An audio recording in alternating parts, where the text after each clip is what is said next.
जीवन में सफलता तब तक नहीं मिलती जब तक आप हार मानने से पीछे नहीं हटते। अगर आपने हार मान ली तो समझो आपको सफलता कभी नहीं मिलेगी। अगर आप हार नहीं मान पा रहे हैं तो समझो आपको सफलता मिलेगी, हर कीमत पर मिलने वाली है।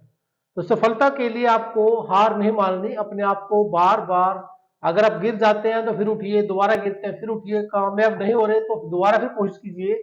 बार बार कोशिश करने से, यानी कि आपने एक लाइन सुनी होगी, try try again until you succeed. तो आपको बार बार प्रयास करना है, try try again until you succeed. जब तक सफल नहीं होते तब तक प्रयास करते ही रहना है। तो आज हम प्रयास करेंगे इंग्लिश स्पीकिंग के कंटेंट्स पर, कैसे easily and automatically you will see and speak English fluently on the basis of some structures and some new words that are being used in our trending English. Yes my dear, trending English हम बात करें आज का जो use किया जा रहा है। लाइक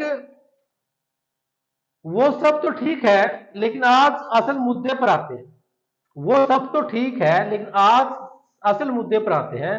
तो आप कहेंगे all that's fine, all that's fine, but let's get to the real issue now. But let's get to the real issue now. All that's fine, all that's fine मतलब सब कुछ तो ठीक है, बाकी सब बातें ठीक है, लेकिन मुद्दे पर आते हैं। Let's get to the real issue now. अगर मेरे पास, अगर मेरे बस चलता तो मैं सब कुछ बदल देता। ये हमने पहले भी डिस्कस किया था। If it were up to me, अगर मेरा बस चलता तो आईड चेंज एवरीथिंग। अगर मेरा बस चलता तो मैं हर चीज को चेंज कर देता, बदल देता।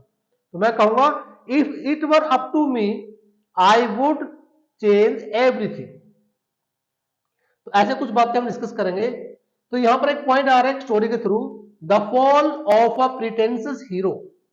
यहां पर एक प्रिटेंसियस हीरो है, एक हीरो है जो, कौन सा हीरो है, जो दिखावट करने वाला हीरो है, दिखावा करने वाला हीरो है, यानी कि प्रिटेंसस हीरो है। प्रिटेंसस जिसका मतलब होता है ढोंगी, दिखावा, दिखावा करने वाला व्यक्ति। तो दिखावा करने वाले हीरो का क्या हो चुका है, पतन हो चुका है। तो फॉल का मतलब होता है पतन होना। यानी एक व्यक्ति, कोई भी व्यक्ति का दिखावा कर रहा है किसी चीज को लेकर, तो उसका पतन निश्चय है कि उसका पतन होगा। तो आज हम डिस्कस करेंगे एक ऐसी स्टोरी पर कि एक प्रिटेंशियस हीरो का फॉल कैसे होगा। सी, इसमें हम डिस्कस करेंगे vocabulary story with powerful words by Sanjeev Qadian. Yes, Sanjeev Qadian आपके पास यहाँ पर है राघव की स्टोरी लेकर। इसमें आपको छोटी स्टोरी दी गई है, समझाया जाएगा कैसे वर्ड्स को यूज करना है, कैसे वर्ड्स को पिक आउट करना है और अपनी लाइफ में यूज करना है। तो राघव द रिस्पेक्टेड, यानी राघव एक रिस्पेक्टेड व्यक्ति है। Raghav was revered for his philanthropy. Raghav एक व्यक्ति है जिसकी फिलेंथ्रोपी के लिए, तो फिलेंथ्रोपी क्या होती है, इंसानियत से प्रेम करना। फिलेंथ्रोपी मीन्स इंसानियत से प्रेम करना। जो व्यक्ति इंसानियत से प्रेम करता है उसके लिए उस राघव को रिवियर्ड किया जाता है। रिवियर्ड मीन्स रिस्पेक्ट दी जाती है। तो रिवियर का मतलब होता है रिस्पेक्ट देना। तो राघव को रिस्पेक्ट मिलती है उसके, किसके लिए, उसके काम के लिए, उसकी इंटीग्रिटी, ईमानदारी के लिए। आगे चलते हैं। तो इंटीग्रिटी को आप कह सकते हो sincerity, honesty. He help the poor, उसने गरीबों की सहायता की।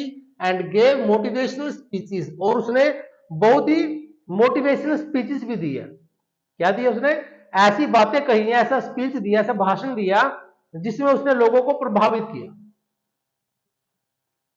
तो इसमें एक वर्ड आपने देखा फिलेंथ्रोपी, एक वर्ड देखा आपने रिवियर्ड, और थर्ड वर्ड यहां पर इंटीग्रिटी, जिसका मतलब होता है ऑनेस्टी, सिंसियरिटी। नेक्स्ट पे आप चलते हैं स्टोरी में। स्टोरी में लिखा हुआ है एम्प्टी प्रोमिसेस, यानी कि खाली वायदे। जैसे आपने देखा होगा नेता वगैरह आते हैं, बोलते हैं कि हम ये करेंगे वो करेंगे। ये सब वायदे कौन से होते हैं, ये वायदे होते हैं आपके एम्प्टी प्रोमिसेस। दो, ही बोस्टेड अबाउट ऑनेस्टी, यदि उसने ईमानदारी के बारे में सेखी मारी। तो बोस्टेड का मतलब होता है सेखी मारना। His words were full of rhetoric, उसके जो वर्ड्स थे वो वाक्पटुता से परिपूर्ण थे, यानी कि दूसरे को इंप्रेस करने वाले थे। एंड लैक एक्शन, लेकिन एक्शन की कमी थी उसकी बातों में, उसकी भाषण में एक्शन की कमी थी। He was seen as a stone supporter of justice, उसको ऐसा देखा गया जैसे कि वो जस्टिस का, न्याय का एक सख्त सपोर्टर है, समर्थक है। तो यहां पर एक वर्ड आ गया आपके पास स्टोन, स्टोन मतलब सख्त, और रेटोरिक मतलब तर्कसंगत, वाक्पटुता से परिपूर्ण। तो यहां पर वर्ड लिया है always in supporting a person, a stones friend, a ally. Stones friend होता है सख्त फ्रेंड, एलाई फ्रेंड होता है। ही गेन अ रेपुटेशन, उसको इज्जत मिली, as being a staunch defender. Defender होता है जो किसी को डिफेंड करता है, जो किसी को बचाता है। और कैसे बचाने वाला? स्टोन्स, यानी कि फिजिकली आपको मतलब स्ट्रॉन्ग लग रहा है, दिखाई दे रहा है। He gained a reputation as being a staunch defender, supporter of civil rights, यानी सिविल राइट का समर्थक के रूप में उसको इज्जत मिली। आगे चलते हैं, स्टोरी में लिखा है क्यूरियस जर्नलिस्ट। इसमें बात हो रही है क्यूरियस जर्नलिस्ट की। A meticulous journalist decided to scrutinize Raghav's activities with persistent effort.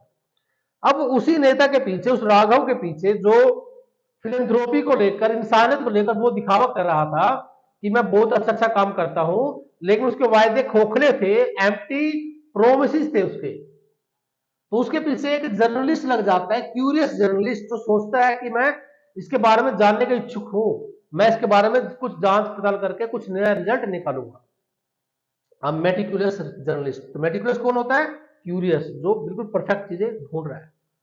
तो meticulous journalist decided to scrutinize, scrutinize का मतलब होता है जांच पड़ताल करना, एग्जामिन करना। उसने राघव की हर एक्टिविटी को जांच पड़ताल किया विद परसिस्टेंट एफर्ट, और लगातार, परसिस्टेंट मतलब लगातार, कंसिस्टेंट, परसिस्टेंट मतलब लगातार एफर्ट के साथ। क्या किया उसने? उसने उस नेता की एक एक एक्टिविटी को स्क्रूटिनाइज किया, क्योंकि जो जर्नलिस्ट था वो मेटिकुलस था, वो परफेक्शन को पसंद करने वाला था।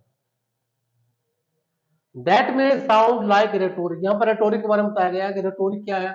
अवॉइड एग्जेजरेशन, यानी कि जिसके अंदर बहुत ज्यादा अतिशयोक्ति हो जाती है। गिविंग और शोइंग अ केयरफुल अटेंशन, जिसके अंदर ज्यादा ध्यान दिखाया जाता है। टू अ मेटिकुलस हाउसकीपर, एक हाउसकीपर, एक मान लीजिए एक हाउसकीपर है जो मेटिकुलस है, यानी बिल्कुल अच्छे से साफ सफाई रखने वाला मेटिकुलस कहा जाएगा। हाउसकीपर भी मेटिकुलस हो सकता है, रिसर्चर भी मेटिकुलस हो सकता है। और she meticulously plan every decorating detail, उसने बड़ी सावधानी से हर चीज को डेकोरेट किया या डेकोरेट करने की प्लानिंग की। Very careful to consider every detail, ये वही बात दी गई है कि मेटिकुलस का मीनिंग क्या है। तो मेटिकुलस कोई भी हो सकता है, टीचर हो सकता है, हाउसकीपर हो सकता है, कुक हो सकता है। Like the custom officer scrutinized every page of my passport, custom official थे जो, कस्टम जो आप देखते हो एयरपोर्ट पर कस्टम ऑफिशियल आता है, वो आपके जांच, वो आपके डॉक्यूमेंट्स को जांच करता है, एक पेज को चेक करता है। तो कस्टम ऑफिशियल ने जांच पड़ताल की मेरे पासपोर्ट के हर पेज की, यानी कि सावधानी से देखा, जांचा।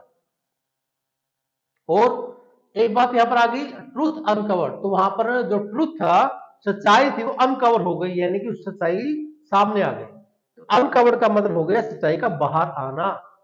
तो क्या हुआ? The scam was expose, scam expose हो गया, पता लग गया।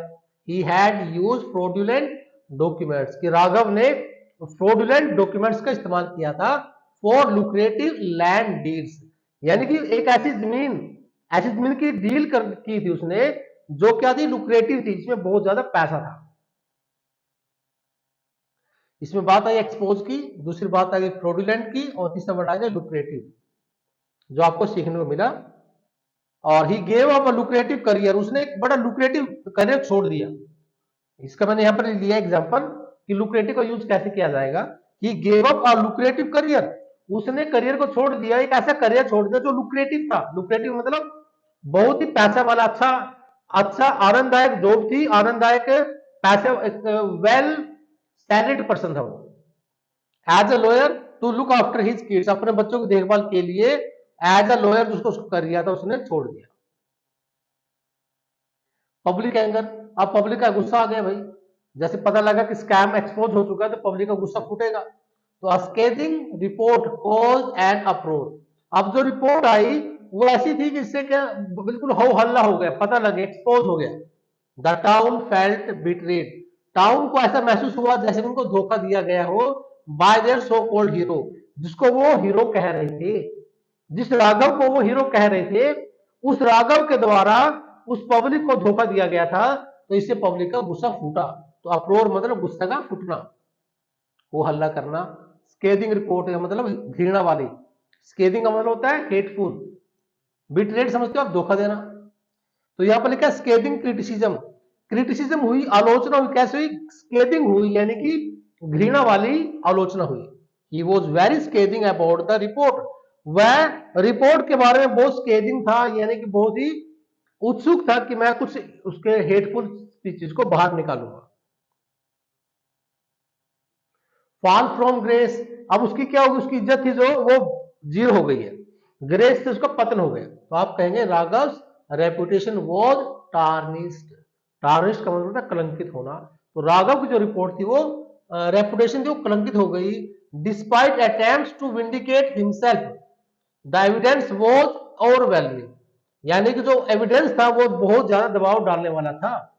Despite attempts to vindicate himself, हालांकि वो हालांकि वो बदला लेना चाहता था, बदला लेने के प्रयास के बावजूद भी एविडेंस ने उसको साबित कर दिया कि उसने गलत किया था।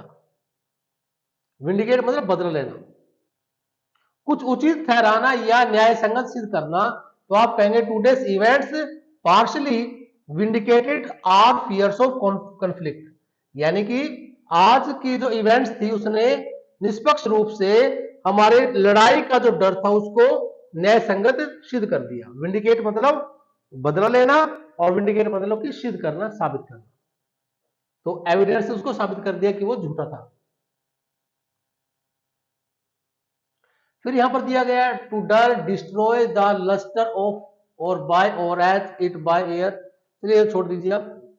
हाँ यहां पर आ जाइए, ही वॉज प्रोसिक्यूटेड, उसके ऊपर केस चलाया गया, किसके ऊपर, राघव के ऊपर केस चलाया गया। And the journalist was praise, और जिस जर्नलिस्ट ने उसके बारे में जांच पड़ताल की थी उसकी प्रशंसा की गई फॉर हर इंटीग्रिटी, उसकी ईमानदारी के लिए। और प्रिटेंस हैड फेल्ड, प्रिटेंस मतलब दिखावा फेल हो गया, जितना दिखावा तो सब जीरो हो गया। किसी की विजय होना या किसी को मान लिया जाना, उसके लिए आप कहेंगे in the end justice prevailed, अंत में न्याय जीता। And the man were set free, लोग आजाद हो गए, विचार विमर्श से उनके विचारों से कोई व्यक्ति फ्री हो गया। तो ये थी आपकी छोटी स्टोरी जिसके अंदर